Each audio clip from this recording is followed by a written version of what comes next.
How much time do you spend every day working on your dream? In the last 90 days, how many books have you read? In the last year, what new skill or knowledge have you acquired?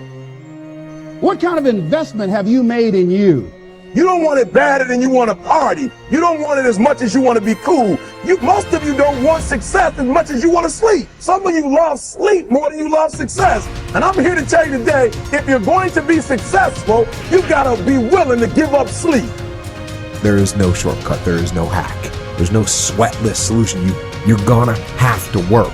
There is always weakness to work on. Always. A lot of them. Why would we allow ourselves to make easy excuses? Why would you allow that? Are you going to make today count? Because that's all you can control. And that's all that matters. It doesn't matter where you start, guys. It doesn't matter what talents you're born with. It's about where you finish. And this race isn't over. It's not over. You could still come in first in the marathon. But you gotta start today. You gotta start now. You have everything you have. Everything you need is inside you. But I realize that doesn't mean just because you don't think you're good enough doesn't mean you can't be good. Doesn't mean you can't be great. Doesn't mean you can't carry on. But it's not gonna always be like this. Your condition is not your conclusion. Nothing is impossible. So you have to decide before you leave, what's that first thing that's been impossible for you? I want you to attack it and overcome it. Because if you run from the adversity that you're going through today, you'll forever be at that level in which you're going through for the rest of your life. One day you'll look back on your life and appreciate the struggle and have nothing but gratitude for everything that happened along the way. And you come to recognize that in return, you're given the chance to earn the greatest edge of all, and one that can never be taken away. You have enough right now to change your life. You have enough right now to flip this world upside down.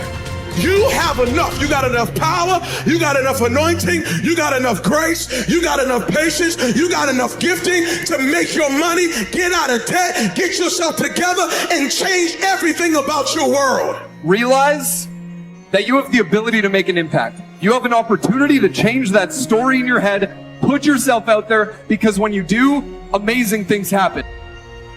The essence of life is growth. The essence of life is growth, to do the best you can.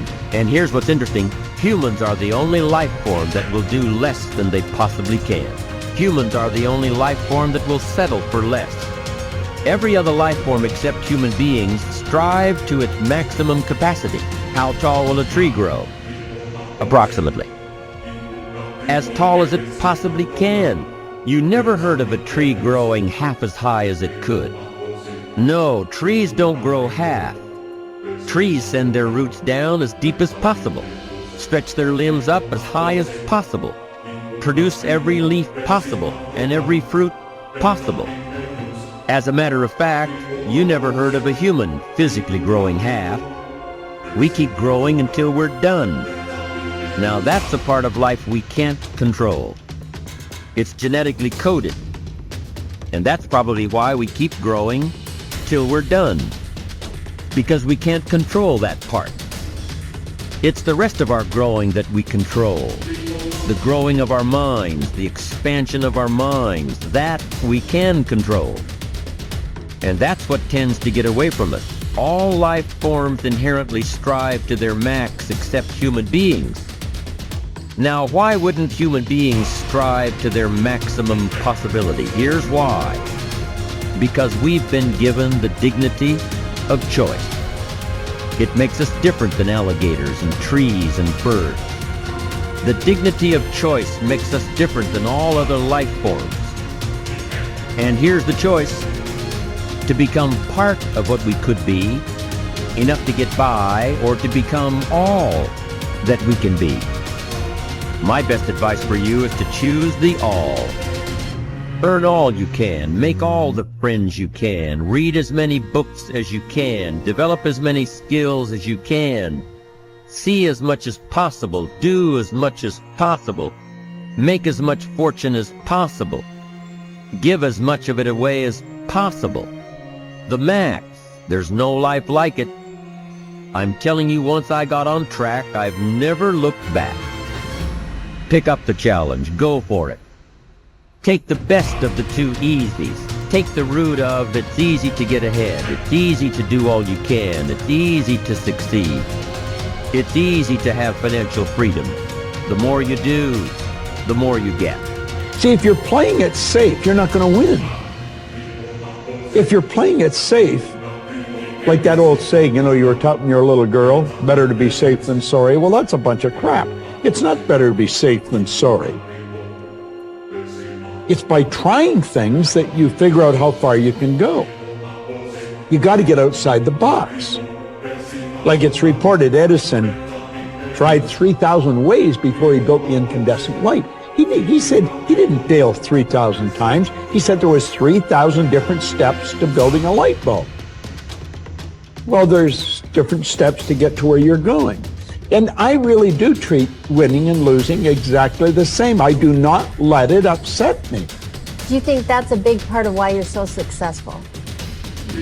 Well, it's part of why I enjoy it. Yeah, I think it is, because I'll try anything. Like if I'm into an idea, the idea of losing never enters my mind.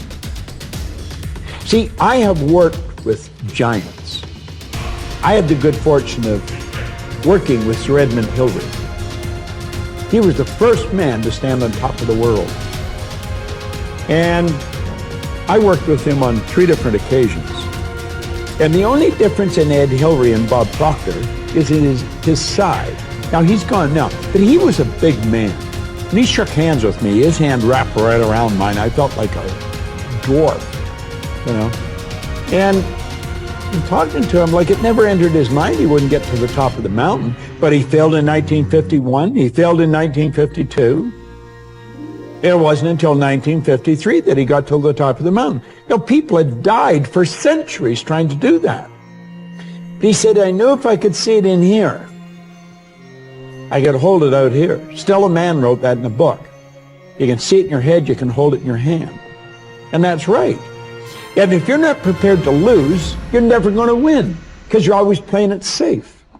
And there's no reward in that. Dare to go forward. Winston Churchill once said, courage is rightly considered the foremost of the virtues, because upon it all others depend.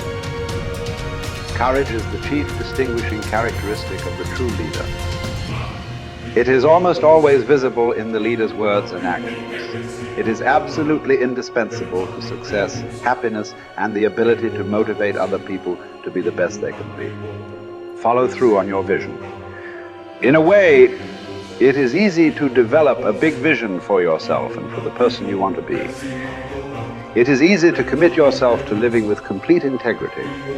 But it requires incredible courage to follow through on your vision and on your commitments. You see, as soon as you set a high goal or standard for yourself, you will run into all kinds of difficulties and setbacks. Refuse to compromise. You will be surrounded by temptations to compromise your values and your vision. You will feel an almost irresistible urge to get along by going along. Your desire to earn the respect and cooperation of others can easily lead to the abandonment of your principles. And here is where courage comes in. Stick to your principles. Courage combined with integrity is the foundation of character. The first form of courage is your ability to stick to your principles, to stand for what you believe in and to refuse to budge unless you feel right about the alternative. Courage is also the ability to step out in faith, to launch out into the unknown, and then to face the inevitable doubt and uncertainty that accompany every new venture. Avoid the comfort zone. Most people are seduced by the lure of the comfort zone. This can be likened to going out of a warm house on a cold, windy morning. The average person, when he feels the storm swirling outside his comfort zone, rushes back inside where it's nice and warm. But not the true leader. The true leader has the courage to step away from the familiar and comfortable and to face the unknown with no guarantees of success. It is this ability to boldly go where no man has gone before that distinguishes you as a leader from the average person. This is the example that you must set if you are to rise above the average.